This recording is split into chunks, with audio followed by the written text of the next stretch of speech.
The SEC is trying to push back whatever way it can in this case with Ripple. They know that this is a big one for crypto. If they manage to lose this case, it may send a ripple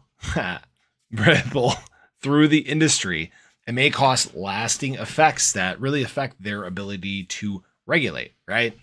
Now, one of the things, they've obviously filed back on the 22nd, I believe it was. Yeah, the 22nd, requesting the sealing of various information and documents. But one that wasn't really talked about much was the Hinman documents. Now, the Hinman documents, Ripple believes is a vital piece of evidence to their case. And I believe they make references to it in their filings that they have. Now, the SEC is saying that its mission outweighs the public rights to access the documents that have no relevance to the court's summary judgment decision. It also requested that any references to the Hinman speech documents be redacted from the papers of the defendants. Imagine this, right? You fight and fight and fight to have these documents not turned over to the defendants, right? And then finally, after 18 months, when you turn them over, you ask the court, hey, yeah, I know we just turned them over, but we don't want them to be able to use this. Like, what? Does that even make sense? It really doesn't, okay? And that means there is something in there that the SEC does not want Ripple or the public's eyes to see or to be able to use against them. Now, unfortunately, that's not how the court of law works, right? You can't just ask to have, you can ask to have stuff redacted, but chances are it's probably not going to happen, especially if there's a good enough case for it to be able to be used. Now, that being said, obviously, we'll have to see what happens in this ruling, right? The judge has the opportunity to declare it inadmissible or to redact it completely or, say that Ripple's not going to be able to use it. But I don't quite think that's going to be the case.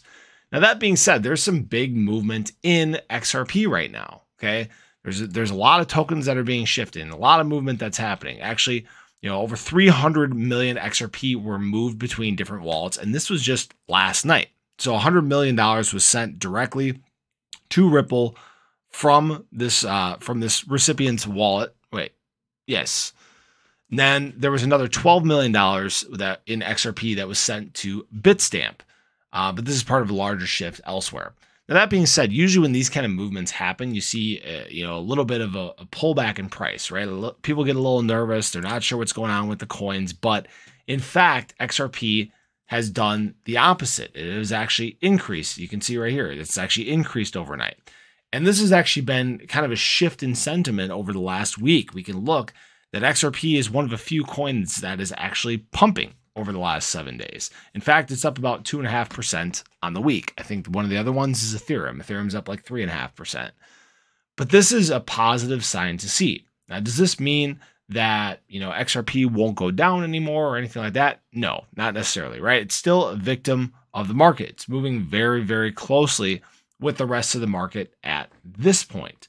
Now, whether that'll be the case once the conclusion of this SEC versus Ripple court case plays out, I don't know, right? We're all going to have to wait and see. I think that was a big thing that had been influencing the way that the price had been moving, but now I think it's kind of back in line with moving with the rest of the market. But obviously we'll see what happens here. But things are looking pretty good for XRP. If this case does finish on the right side, we're likely going to see some kind of pump, whether it's going to be to all-time high levels. I don't know whether it's going to be like to these low, like 50-cent levels. I don't know that either.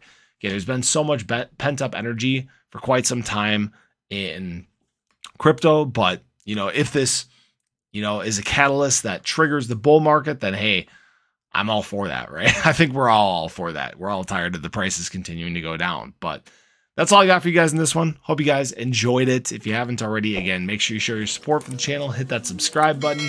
Hit that little bell. You can stay updated anytime there's new content live here on the channel. Hope you guys have a great day. Really hope to catch you in the next one. Take care.